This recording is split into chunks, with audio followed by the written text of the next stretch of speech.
Hello everyone, Standard 10th and subject English. Friends, today we are going to discuss the warming up of 2.3 The Twins. The Twins, this is the poem which is written by Henry Sambrook Leigh. This is a humorous poem about a pair of twin brothers. Friends, Henry Sambrook Leigh, 1837 to 1883, was a writer and playwright. He has translated many French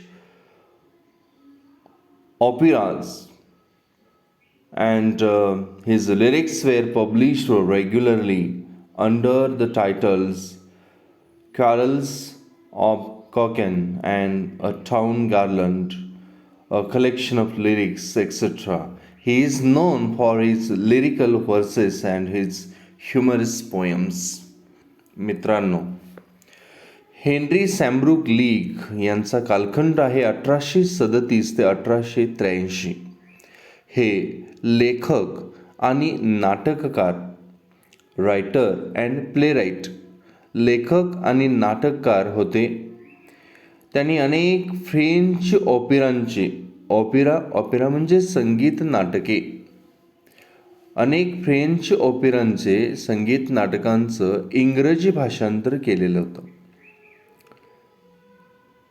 आणि carols of कॉकेन या शीर्षकाखाली त्यांच्या अनेक गेय कविता प्रसिद्ध झाल्या आहेत. उदाहरणार्थ a town garland, a collection of lyrics. विनोदी आणि गेय काव्यरचनांसाठी ते ओळखले जातात.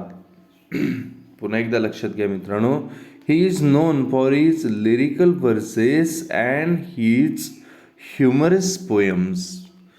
एक काव्यरचना, विनोदी आणि गेय काव्यरचनांसाठी ते प्रसिद्ध आहेत.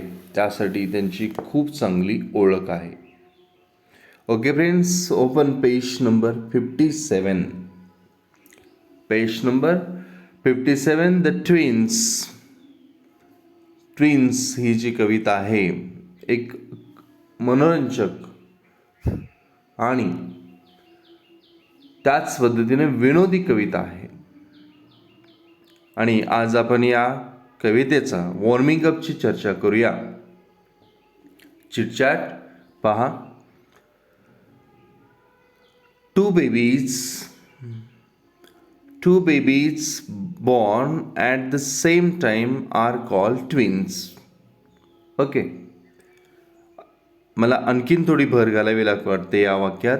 लक्षात घ्या. Two babies born at the same time to the same mother. Two babies born at the same time to the same mother are called twins. Guess and share who are. ज्या वेळेला एकाच वेळी एकाच मातेच्या पोटी जन्माला आलेल्या दोन मुलांना ट्विन्स, जुळी मुलं म्हणतात. एकाच वेळी एकाच मातेच्या पोटी जन्माला आलेल्या दोन मुलांना ट्विन्स किंवा जुळी मुलं म्हणतात. तर मग आपल्याला या ठिकाणी 3 पॉईंट दिलेले आहेत. तर ट्रिपलेट्स, क्वाड्रुप्लेट्स अँड क्विंट्युप्लेट्स. पहा काय काय. ट्रिपलेट्स, क्वाड्रुप्लेट्स आणि क्विंट्युप्लेट्स यांचा अर्थ काय असू शकेल ते आपण पाहावयाचे आहे. तुम्ही हे तर्क करा की काय अर्थ असू शकेल. ओके, आता पहिला बघा पॉईंट या ठिकाणचा आपला काय आहे.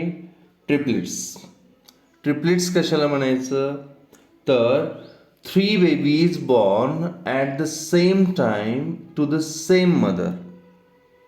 3 babies are born at the same time to the same mother are called triplets. एकाच वेळी एकाच मातेच्या पोटी जन्माला आलेल्या 3 मुलांना ट्रिपलेट्स म्हटलं जातं. ओके, नेक्स्ट पुढचा पॉईंट पहा काय आहे. नेक्स्ट आहे क्वाड्रुप्लेट्स. तर क्वाड्रुप्लेट्स कोणाला म्हटलं जातं? 4 babies born at the same time to the same mother are called quadruplets. I will tell you once again. काय पहा, 4 babies born at the same time to the same mother are called quadruplets. एकाच वेळी एकाच मातेच्या पोटी जन्माला आलेल्या 4 मुलांना क्वाड्रुप्लेट्स म्हटलं जातं. अँड नेक्स्ट पुढचा पॉईंट आहे आपला बघा काय आहे तर क्विंट्युप्लेट्स. 5 babies born at the same time to the same mother are called quintuplets. एकाच वेळी एकाच मातेच्या पोटी जन्माला आलेल्या 5 मुलांना क्विंट्युप्लेट्स म्हटलं जातं. ओके, पुढं आपल्याला प्रश्न दिलेला आहे काय आहे पहा. Imagine you had an identical twin brother or sister. Imagine and share with your classmates what pranks you two would play on your friends, elders, in the family and even in school. काय झाले बघा, तुम्ही अशी कल्पना करायची की तुम्ही थेट एकमेकासारखे दिसणारे जुळे भाऊ किंवा बहीण आहात अशी कल्पना करा. तुम्ही तुमच्या मित्राच्या कुटुंबातील आणि अगदी मित्राच्या असेल किंवा कुटुंबातील असेल आणि अगदी शाळेतील व्यक्तींच्या कशा प्रँक्स काढाल, खोड्या कशा काढाल, कशी थट्टामस्करी उडवाल याचं काल्पनिक वर्णन तुमच्या मित्रांना सांगा. असा प्रश्न आहे. काय सांगाल तुम्ही? At home. आता ॲट होम तुम्ही काय काय कराल बघा. Blame your twin brother for the wrong और ब्रेकेज और damage done by you. Okay, तुम्ही एखादं काहीतरी तोडलेलं आहे, फोडलेलं आहे, तर त्याचं खापर तुम्ही तुमच्या ट्विन भाऊ बहिणीवरती कराल. Eat his sweets. Okay, you will eat his sweets or sweetmeats and demand it again as the other one. If one did something special good, the other pretends as it is done by him.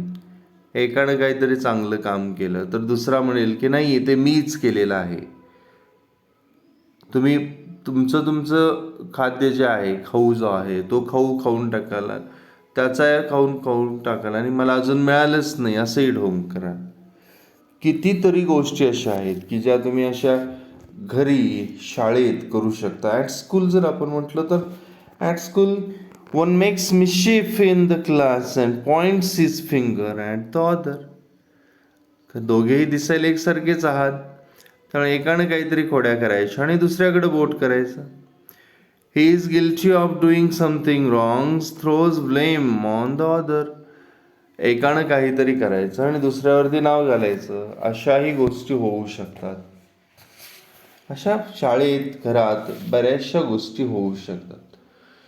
If I got into any trouble, I would simply pretend to be my twin and escape punishment at home or at school too.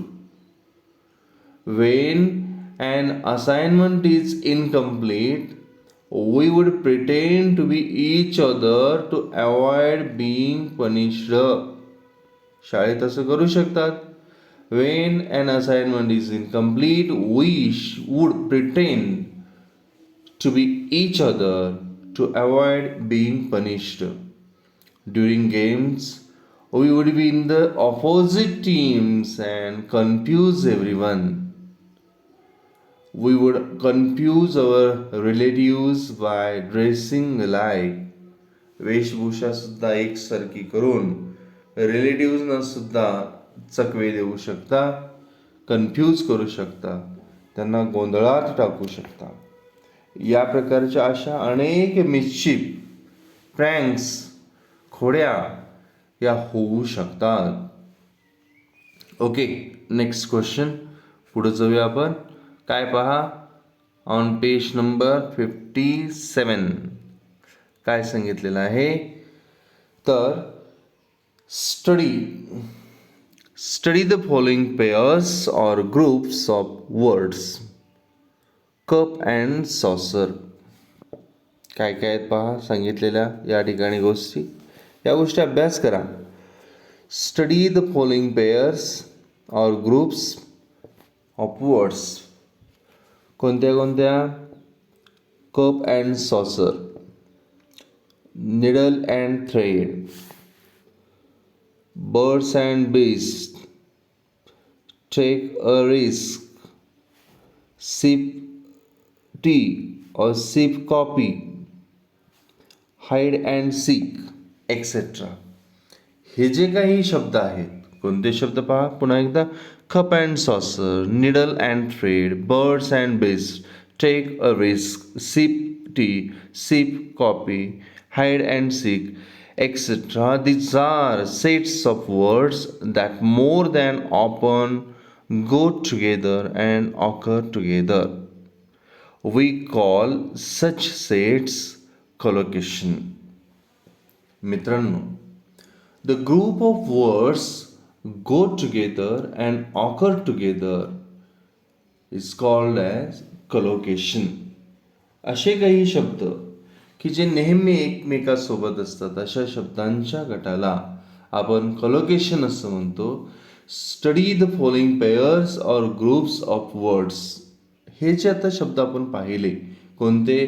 Cup and saucer, needle and thread, birds and bees, take a risk, sip tea, sip coffee, hide and seek, etcetera. इंग्रजीत असे शब्दांचे गट किंवा संच विशिष्ट शब्दांच्या सोबत बरोबरीने येतात किंवा वापरले जातात. अशा गटांना किंवा अशा संचांना कलोकेशन असं म्हटलं जातं. आता आपल्याला एक टास्क या ठिकाणी दिलेला आहे. पहा काय सांगितलेलं आहे. Insert the proper words from the bracket to form collocation. आता आपल्याला या ठिकाणी कलोकेशन तयार करण्यासाठी जे काही शब्द दिलेले आहेत ते योग्य त्या ठिकाणी भरून आपल्याला पूर्ण करायचे आहेत. दिलेले शब्द पहा काय आहेत. Abroad, time, defeat, clothes, owners, unnecessary, role, interview, morning and cold. हे इतके आपल्याला दिलेले हे शब्द आहेत आणि हे शब्द आपल्याला या शब्दांच्या सोबत जोडून कलोकेशन तयार करायचे आहेत. कोणकोणते आहेत पहा. या ठिकाणी दिसतात आपल्याला. Absolutely, cannot, formal, job, pass, accept, early, catch, leading and joint. इतके हे शब्द दिलेले आहेत आणि या शब्दांच्या सोबत आपल्याला वर दिलेले शब्द आपल्याला मॅच करायचे आहेत. पहा काय काय होतील. तर फर्स्ट पहिला शब्द आपण पाहूया. ॲब्सल्युटली. ॲब्सल्युटलीच्या सोबत येणारा जो शब्द आहे तो शब्द आहे ॲब्सल्युटली नेसेसरी असं आपण म्हणणार. कोणता शब्द येणार? Absolutely necessary. लक्षात येते तुमच्या? Absolutely necessary. Next cannot abroad. या ठिकाणी cannot abroad. Formal clothes, job interview, pass time, accept defeat, early morning, catch a cold, leading role and joint owners. या पद्धतीनं हे शब्द आपल्याला या ठिकाणी येतील. I will tell you once again. Absolutely necessary, cannot abroad, formal clothes, job interview, pastime, accept defeat, early morning, catch a cold, leading role, joint owners. या पद्धतीनं हे कोलोकेशन तयार होतील. याशिवायही तुम्हाला आणखीन जितके काही कोलोकेशन मिळतील त्या सर्व कोलोकेशनचा संग्रह करा. नेक्स्ट पुढचा प्रश्न आपल्याला दिलेला आहे वॉर्मिंग अपमध्ये. पहा कोणता प्रश्न आहे. Exaggeration or overstatement often causes humor. For example, she is thin as a pin. He has a pea-sized brain. My shoes are killing me. When such exaggerated lines occur in poetry, they are example of the figure of speech hyperbole.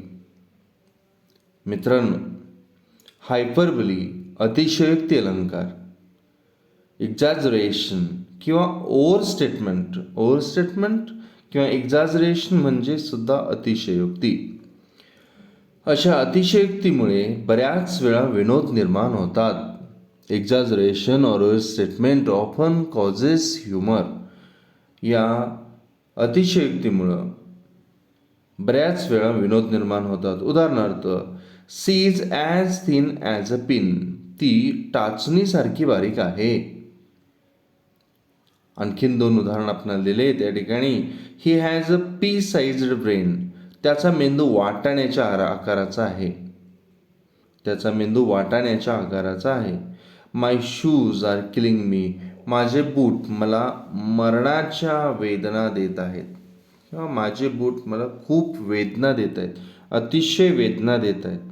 जेव्हा कवितेत अशा प्रकारच्या अतिशयोक्तीपूर्ण ओळी येतात, लक्षात घ्या मित्रांनो, जेव्हा कवितेत अशा प्रकारच्या अतिशयोक्तीपूर्ण ओळी येतात तेव्हा त्या काव्यातील हायपरबली या अलंकाराची उदाहरणे असतात.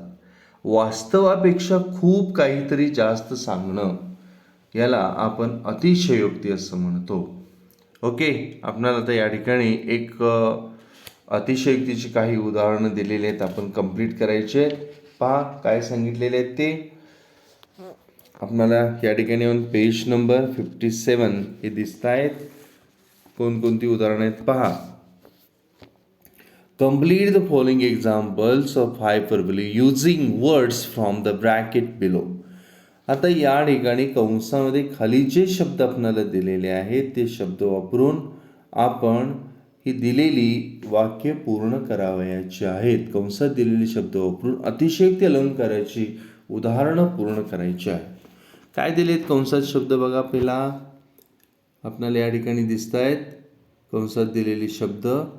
Horse, lion, death and ocean, turn, second and help. Okay, horse, lion, death and ocean, turn, second and help.